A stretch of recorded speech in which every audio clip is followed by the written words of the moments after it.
Before partition of India की जो 1947 में Bengal was a single province होता था, ठीक है जी। एक तो ये कि आप थोड़ा सा प्रेशर पड़ेगा अमेरिका के ऊपर कि अगर अच्छा आप हमें टाइट कर रहे हैं, हम जाके चाइना से सलाम दुआ ले लेते हैं।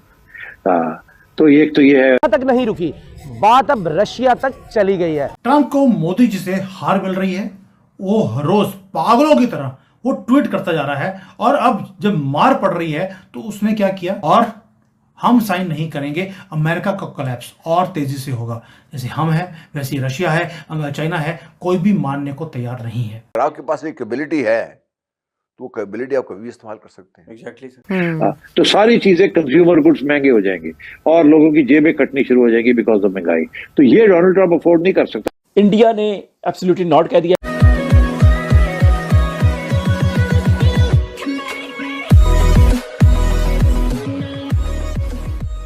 नमस्कार दोस्तों, अब यहाँ पर बात हो रही है कि कंज्यूमर गुड्स जो है वो यूएस के अंदर अब महंगे होने वाले हैं, और जिस तरीके से इंडिया पर टैरिफ लगाया, इंडिया बहुत सारी चीज़ें ऐसी जो है वो मतलब कि एक्सपोर्ट किया करता था, नहीं कहेंगे अभी भी कर रहा है, लेकिन ऐसी ऐसी चीज़ें हैं जो अमेरिका के अंदर इसको बैलेंस करके रखती थी, वो चीज़ें सस्ती पड़ती थी।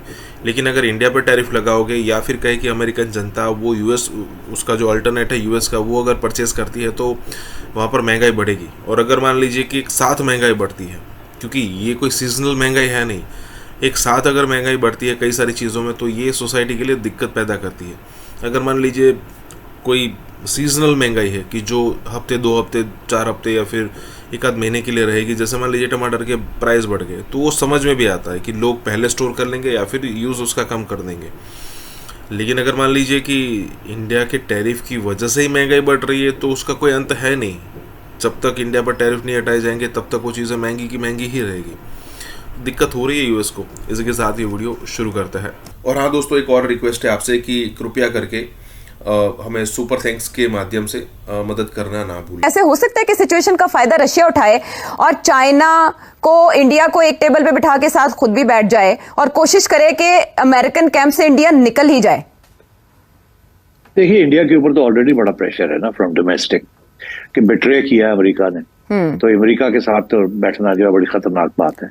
आप बहुत से लोग इंडिया में ये कह रहे हैं कि आप चाइना के साथ अपने तल्लुकात ठीक करें।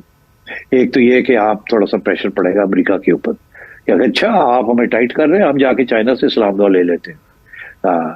तो एक तो ये है, इसीलिए नरेंद्र मोदी ने सोचा कि मैं जाऊं वहां और कम से कम उसको न्यूट्रलाइज करूं चाइना को। तो चाइना भी तो एंटी इंडिया है ना इस वक्त, चाइना इज प्रो पाकिस्तान। तो थोड़ा सा मैं वहां जाके उनसे भी बात करूं।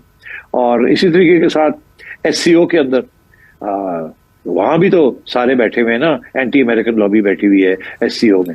अब इंडिया भी वहां जाएगा तो वो भी प्रेशर है, वहां भी इंडिया जो है ना उनके साथ देगा।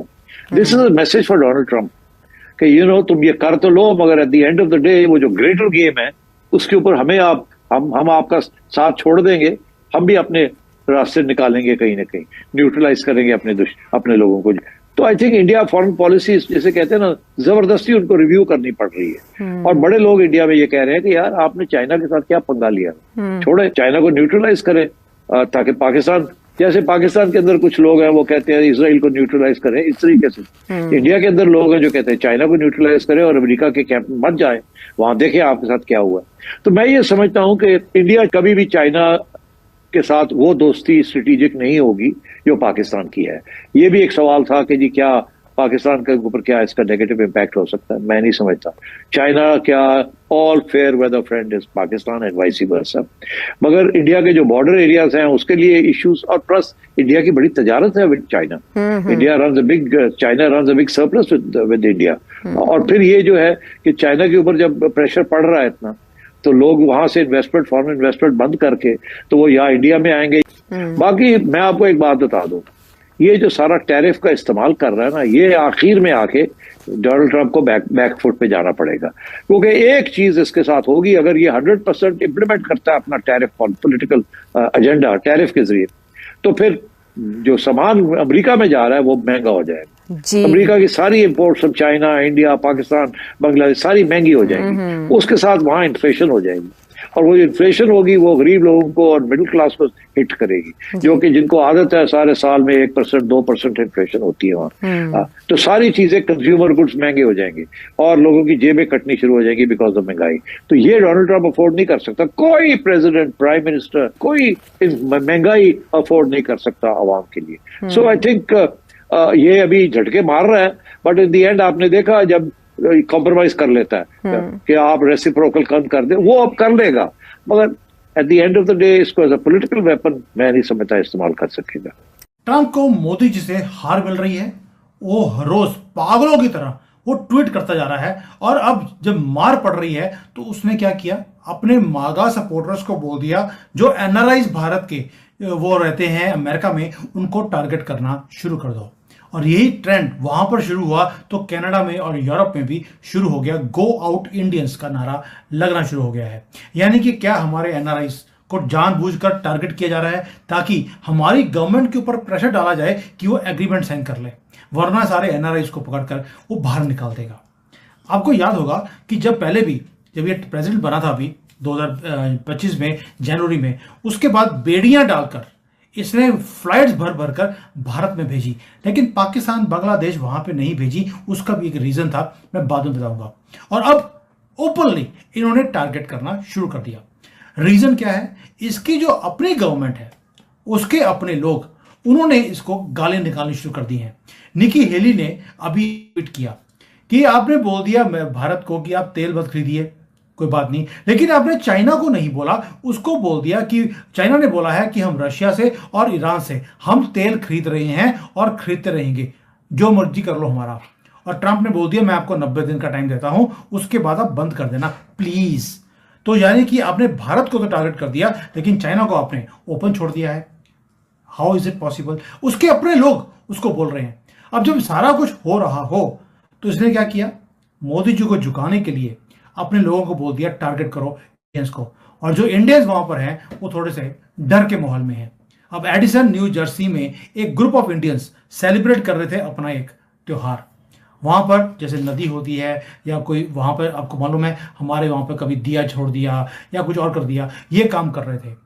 और वहां पर एक हेट स्ट्रॉम आ गया, जो ट्रंप के लोग हैं उन्होंने जाकर गालियां निकाली हैं इंडियंस को, और ये बोला, जिसको बोलते हैं मोमेंट ऑफ जो जॉय था सेलिब्रेशन का, वो नाइटमेयर में बन गया। उनके ऊपर रेशियल स्लर्स ऐसे निकाले और ऑनलाइन एक कैंपेन शुरू कर दिया है डोनाल्ड ट्रंप के लोगों ने। इंडिया ने एब्सोल्युटली नॉट कह दिया। इंडिया पे इल्जाम लगा कि वो रूस से तेल खरीद रहा है, इसलिए ट्रंप ने टैरिफ भी लगाया और अब नई पाबंदियां लगाने जा रहा है इंडिया के ऊपर। इंडिया ने F-35 खरीदने से भी इनकार कर दिया और इंडिया कहता है कि हमने अपने मुल्क के मफाद में करना है। तो उसके लिए उसने पूरी ये स्टेटमेंट जारी किया गवर्नमेंट ऑफ इंडिया ने, जिसमें उसने काफ़ी कुछ लिखा है। 3 मेन बातें मैं बता देता हूँ। नंबर 1 बात उसने की है कि हमारे मुल्क का मफाद है, हम बहुत तीसरी चौथी बड़ी इकॉनमी है दुनिया की, तो हमें गैस ऑयल सस्ता चाहिए सस्टेन करने के लिए, जिंदा रहने के लिए। तो ये इसको हम कंप्रोमाइज़ ही नहीं कर सकते, तो हमारी ज़रूरत है, मजबूरी है हमारी, हम नहीं कर सकते, तो इसलिए हमें रशिया से ऑयल लेना है। अच्छा, दूसरी उसने बात आई कि यूरोप जो साथ मिल गया है, ये बल्कि सबसे आखिरी लाइन पढ़ें आप, 2024 में यूरोप ने $67 बिलियन की रूस से तिजारत की है यूरोप ने। अब अगली गेम इंडिया की समझे। पाकिस्तान खुश है कि इंडिया, ट्रंप पाकिस्तान को उठा रहा है, मदद कर रहा है और इंडिया को स्नब कर रहा है। पाकिस्तान थोड़ा खुश है कि देखो जी हमारी वैल्यू बढ़ गई है बादशाह के आगे। लेकिन गेम यहाँ क्या डल गई है, पिछले दिनों में आपको खबर दी थी कि इंडिया ने पहली दफ़ा चाइना से रब्ता भी कर लिया है और उन्होंने अपने जो लोग हैं उनके लिए टूरिस्ट वीज़ा भी खुलवा लिया है और अपने ताल्लुकात को नॉर्मलाइज करने की तरफ ले गए हैं। वो मिल रहे हैं, शी जिनपिंग से भी मिल रहे हैं। उन्होंने गेम कर दी उल्टी, जो बोल रहे हैं, डिमांड कर रहे हैं गो बैक टू इंडिया। ये दोस्तों कोई हेट स्पीच नहीं थी, मैं दिखाता हूं।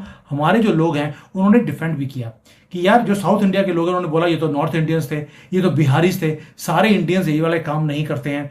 तो अमेरिकन ने सोशल मीडिया पे जाकर ओपनली बोलना शुरू कर दिया, हमें फर्क नहीं पड़ता आप नॉर्थ के हो, साउथ के हो, हिंदू हो कि मुसलमान हो, आप इंडियन हो, आपको वापस जाना पड़ेगा क्योंकि आप स्लोली हमारे कंट्री को डिस्ट्रॉय करते जा रहे हैं। क्यों? क्योंकि डोनाल्ड ट्रंप ने बोला है।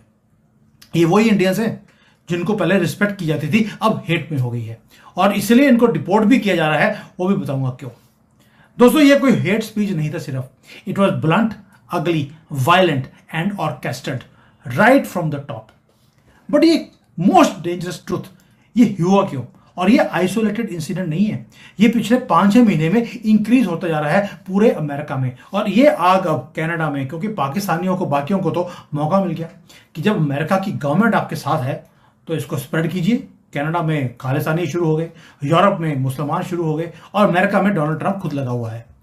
यानी कि एक डेंजरस शिफ्ट आपको दिखाई देता है पूरे एरिया में।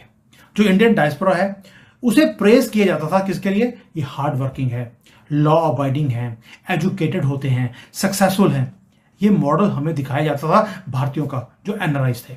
लेकिन आज उन्हीं को रिजेंट किया जा रहा है, उन्हें ब्लेम किया जा रहा है कि अगर अमेरिका डूब रहा है वो आपके कारण है, इसलिए उनको टारगेट किया जा रहा है। अब इसके 3 रीजन है दोस्तों। उसका रीजन है पहला तो मोदी जी झुक नहीं रहे अब इसके सामने, डोनाल्ड ट्रंप के सामने। इतना प्रेशर डाल दिया, धमकियां दे दी, हर रोज धमकी, सुबह शाम दोपहर को धमकी होती है।